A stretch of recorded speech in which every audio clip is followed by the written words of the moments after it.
नमस्कार, मी पंजाब डक. आज 28 जुलैपर्यंत राज्यात आज बऱ्याच भागामध्ये सगळीकडेच पावसाचा जोर वाढत राहणार आहे, म्हणून हा अंदाज लक्षात घ्यायचा. सांगायचं झालं तर सुरुवातीला विदर्भाकडे वळू.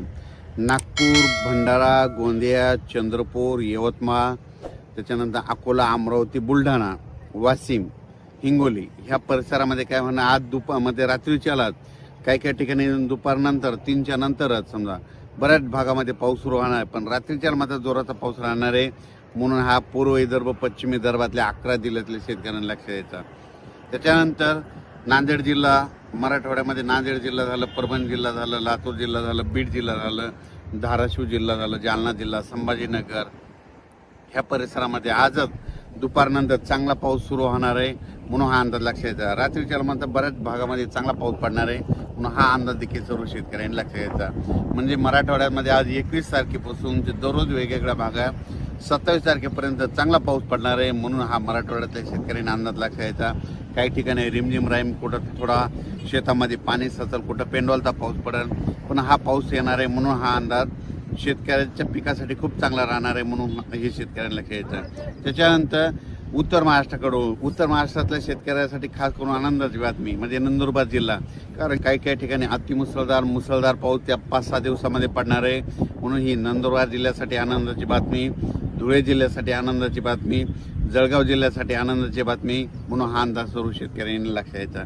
त्याच्यानंतर राज्यात आज म्हणजे बऱ्याच ठिकाणी ठिकठिकाणी चांगला पाऊस पडणार आहे, म्हणून हा अंदाज लक्षात घ्यायचा. खास करून मुंबई, पुणे, नाशिक, त्र्यंबकेश्वर तिकडे देखील काय होणार आहे, आज 21 पासून ते 27 तारखेच्या दरम्यान 27 जुलैपर्यंत चांगला जोराचा पाऊस पडणार आहे. नाशिककडे परत एकदा गोदावरी नदीला पाणी येऊ शकतं, म्हणून हे अंदाज लक्षात येतात. कारण की नाशिककडे, त्र्यंबकेश्वरकडे काय होणार आहे 21 ते 27च्या दरम्यान नाशिक जिल्ह्यामध्ये तिकडं म्हणजे गुजरातच्या बॉर्डरकडं म्हणजे वरती पाऊस पडणार आहे.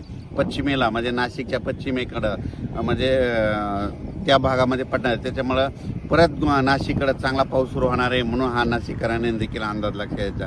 म्हणजे कसं म्हणजे नाशिक जिल्ह्यातले कळवण तालुका, त्याच्यानंतर सटाणा तालुका, त्याच्यानंतर नामपूर सगळ्या भागामध्ये काय होणार आहे, आता ह्या 21 ते 27च्या दरम्यान चांगल्या दररोज वेगवेगळ्या भागात पाऊस पडणार आहे. एका दिवशी सगळीकडे नाही पडणार, दररोज वेगवेगळा भाग धरणार आहे, पण सगळीकडे पाऊस पडणार आहे, म्हणून नाशिक जिल्ह्याच्या शेतकऱ्यांना अंदाज लक्षात घ्यायचा. त्याच्यानंतर इकडं खाली सांगायचं झालं तर संगमनेर, अकोला तिकडं देखील पाऊस चांगला राहणार आहे, म्हणून हा अंदाज लक्षात घ्यायचा. भीमाशंकर, महाबळेश्वर तिकडं देखील चांगला पाऊस पडणार आहे. त्याच्यानंतर पुण्याकडे देखील चांगला पाऊस सुरूच राहणार आहे, म्हणून पुणेकरांना देखील अंदाज लक्षात घ्यायचा. पुण्याकडे जास्त जोराचा पाऊस राहणार आहे, म्हणून आणि पुण्याकडे मात्र रिमझिम ते सुरूच राहणार आहे, म्हणून पुणेकरांना अंदाज लक्षात घ्यायचा. सातारा त्या परिसरात देखील पाऊस चांगला चालू राहणार आहे, म्हणून हा देखील त्यांनी अंदाज लक्षात घ्यायचा. अहिल्यानगरकडे देखील काय होणार आहे या 21 ते 27च्या दरम्यान जे भाग सुटलेला त्या भागात देखील पाऊस पडणार आहे, म्हणून अहिल्यानगर जिल्ह्यातल्या शेतकऱ्यांनी अंदाज लक्षात घ्यायचा. बीड जिल्ह्यात देखील चांगला पाऊस राहणार आहे, म्हणून बीडकरांसाठी आनंदाची बातमी. आणि त्याच्यानंतर सोलापूर जिल्ह्यामध्ये या 21 ते 27च्या दरम्यान पाऊस असणार आहे, म्हणून सोलापूर जिल्ह्यातल्या शेतकऱ्यांनी अंदाज लक्षात घ्यायचा. लातूर जिल्ह्यातल्यांनी घ्यायचा. हा पाऊस फक्त काय होणार आहे एके दिवशी सगळीकडे नाही पडणार, ह्या 7 दिवसामध्ये वेगवेगळा भाग कव्हर करणार मात्र सगळ्याला पडणार आहे. याच्यानंतर परत काय होणार आहे 31 जुलै ते पुन्हा 5 ऑगस्टच्या दरम्यान परत पुन्हा एकदा पाऊस सक्रिय होणार आहे, म्हणून हे अंदाज देखील सर्व शेतकऱ्यांनी लक्षात घ्यायचा. कर्नाटक आणि तेलंगणाच्या शेतकऱ्याला सांगू इच्छितो तुमच्याकडे देखील ह्या 4 म्हणजे 21 ते 27च्या दरम्यान चांगला पाऊस पडणार आहे, म्हणून तुम्ही देखील हा अंदाज लक्षात घ्यायचा. तेलंगणा, कर्नाटक देखील पाऊस राहणार आहे.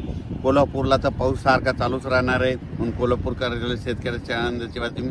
पण एक मागच्या अंदाजात सांगितलं होतं महाबळेश्वरकडे काय होणार आहे जवळपास आता ह्या 4 दिवसामध्ये 27 तारखेपर्यंत खूप जोराचा पाऊस पडणार आहे. 27च्या नंतर महाबळेश्वरकडला पाऊस देखील कमी होणार आहे, म्हणून हे अंदाज लक्षात येतात. पण त्याच्या महाबळेश्वरकडे पाऊस पडल्याच्या नंतर जे कोयना धरण आहे त्या कोयना धरणातलं पाणी मात्र ते कोयना धरण भरण्याच्या याच्यावर राहणार आहे, कारण की कोयना धरण भरू शकतं या पावसातच भरणार आहे, म्हणून हे अंदाज देखील लक्षात घ्यायचा.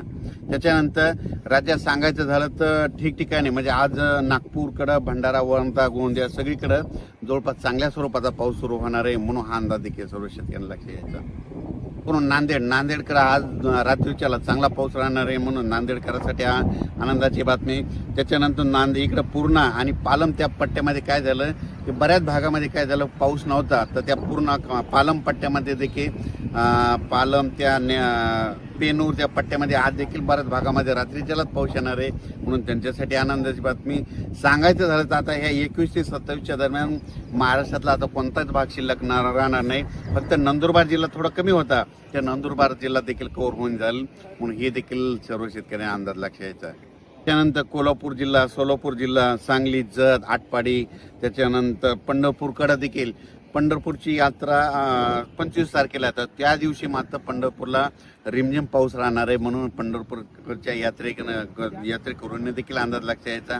म्हणजे सांगायचं झालं सोलापूर जिल्ह्यात देखील चांगला पाऊस राहणार आहे म्हणून हे देखील सगळ्यांना लक्षात घ्यावं.